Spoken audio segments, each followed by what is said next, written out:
Friends, welcome to my channel. ఈరోజు మనము కుష్కా ఎలా ప్రిపేర్ చేసుకోవాలి చూసేద్దాం. దానికోసం ఆనియన్స్, పచ్చిమిర్చి, కరివేపాకు, అలాగే టమోటో, అలాగే కొత్తిమీర, పుదీనా ఈ విధంగా చిన్న చిన్న ముక్కలుగా కట్ చేసుకున్నాను. అల్లం వెల్లుల్లి పేస్ట్ ఒక 2 టేబుల్ స్పూన్స్ తీసుకున్నాను. ఇక్కడ ఒక 6 గ్లాసెస్ రైస్ తీసుకున్నానండి. నార్మల్ రైసే తీసుకున్నాను. ఇక్కడ దీన్ని వాటర్ యాడ్ చేసుకొని శుభ్రంగా ఒక 2-3 సార్లు క్లీన్ చేసేసుకొని పక్కన పెట్టేసుకుందాం. ఇప్పుడు ప్రిపరేషన్ ఎలానో చూసేద్దాం. స్టవ్ మీద ఒక వెడల్పాటి గిన్నె పెట్టుకొని ఇందులో ఒక 4 టేబుల్ స్పూన్స్ వరకు ఆయిల్ యాడ్ చేసుకోండి. ఆయిల్ హీట్ ఎక్కిన తర్వాత మసాలా దినుసులు అంతా కూడా యాడ్ చేసేసుకోండి. ఇవి కూడా కాస్త ఫ్రై అయిన తర్వాత ముందుగా కట్ చేసుకున్న ఆనియన్స్, పచ్చిమిర్చి, కరివేపాకు రెమ్మలు అంతా కూడా యాడ్ చేసేసుకొని ఇదంతా కూడా బాగా ఫ్రై అయ్యేలాగా ఇలా కలుపుకుంటూ ఫ్రై చేసేసుకుందాం. చాలా టేస్టీగా ఉంటుందండి ఈ కుష్కా అనేది. సింపుల్ ప్రాసెస్లో చూపిస్తున్నాను నేను.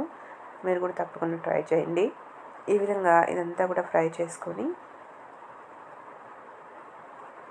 ఇప్పుడు ఇందులో అల్లం వెల్లుల్లి పేస్ట్ మిక్సీకి పట్టుకొని పక్కన పెట్టుకున్నాం కదా ఆల్రెడీ. ఈ అల్లం వెల్లుల్లి పేస్ట్ని కూడా యాడ్ చేసుకుందాం.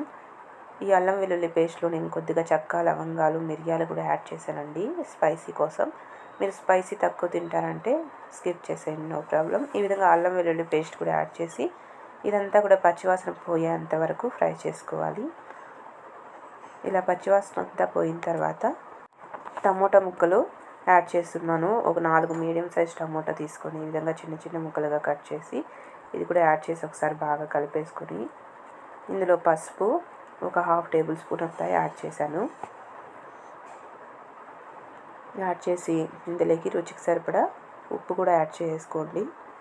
ఈ విధంగా ఉప్పు, పసుపు కూడా యాడ్ చేసి టమోటా ముక్కలంతా బాగా మగ్గేంత వరకు తిప్పుకుంటూ మగ్గించుకోవాలి. చూసారు కదా, ఈ విధంగా ఆయిల్ అంతా పైకి తేలుతూ మగ్గుతూ ఉన్నాయి కదా. ఇది మధ్య మధ్యలో కలిపేసుకొని పుదీనా అలాగే కొత్తిమీర కూడా ఇప్పుడు యాడ్ చేసుకుందాం. కొత్తిమీర, పుదీనా కూడా యాడ్ చేసి ఇదంతా కూడా బాగా కలిసేలాగా కలిపేసుకోవాలి. పుదీనా కొద్దిగా ఎక్కువగా యాడ్ చేసుకోండి. పుదీనా యాడ్ చేస్తే ఫ్లేవర్ అనేది చాలా బాగా వస్తుంది కుష్కాలో, బిర్యానీలో, వీటిల్లో.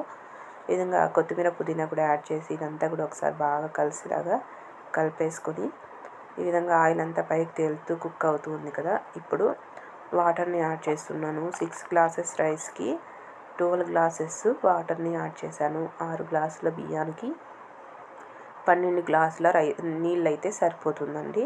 యాడ్ చేసి ఇదంతా కూడా బాగా పొంగొచ్చి ఉడికేంత వరకు ఉడకనించుకోవాలి. మధ్య మధ్యలో ఇలా తిప్పుకుంటూ బాగా పొంగొచ్చి ఉడికేంత వరకు ఉడకనించుకుందాం. ఈ విధంగా తెల్లుతూ ఉడుకుతూ ఉన్నప్పుడు ఒకసారి బాగా కలిపేసుకొని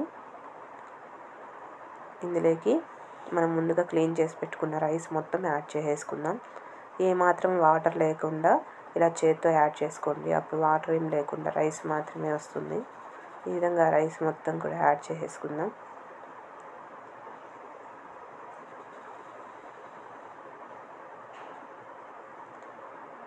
ఈ విధంగా రైస్ మొత్తం యాడ్ చేసి ఒకసారి మొత్తం కూడా బాగా కలిసేలాగా కలిపేసుకోవాలి. ఇలా మొత్తం కూడా కలిపేసుకొని ఇదంతా బాగా కుక్ అయ్యేంత వరకు కుక్ చేసుకుందాం. మూత పెట్టేసుకొని దీని మీద ఇదంతా కుక్ చేసుకోవాలి. మధ్య మధ్యలో మూత తీసి ఈ విధంగా కుక్ అవుతూ ఉన్నప్పుడు మధ్య మధ్యలో ఒకసారి కలుపుకోండి. కింద అనేది అడుగంటకుండా ఉంటుంది. మీకు ఇష్టమైతే నెయ్యిని కూడా యాడ్ చేసుకోవచ్చు. ఒకసారి ఇప్పుడు ఇక్కడ మీరు టేస్ట్ చూసుకోండి, ఉప్పు ఏమైనా తగ్గిందా అని. ఏమైనా తగ్గింటే ఇప్పుడే యాడ్ చేసేసుకొని మిక్స్ చేసేసుకోండి. ఈ విధంగా మధ్య మధ్యలో కలుపుకుంటూ ఈ రైస్ మొత్తం కూడా చక్కగా కుక్ చేసుకుంటే మనకి కుష్కా అనేది రెడీ అయిపోతుందండి. చాలా టేస్టీగా. నేనైతే నార్మల్ రైస్తో చేస్తున్నాను. మీరు బాస్మతి రైస్తో అయినా కూడా చేసుకోవచ్చు. ఈ విధంగా మధ్య మధ్యలో తిప్పుకుంటూ ఇదంతా కూడా బాగా కుక్ అయ్యేంత వరకు కుక్ చేసుకుందాం.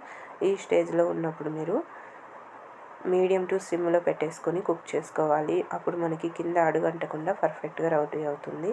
చూసారు కదా, ఇక్కడ మూత పెట్టేసి కాసేపు వదిలేస్తే రైస్ అనేది మనకి పొడి పొడిలాడుతూ చక్కగా రెడీ అయిపోతుందండి. చాలా టేస్టీగా ఉంటుంది. చూసారుగా ఎంతో టేస్టీగా కుష్కా అనేది మనకి రెడీ అయిపోయింది.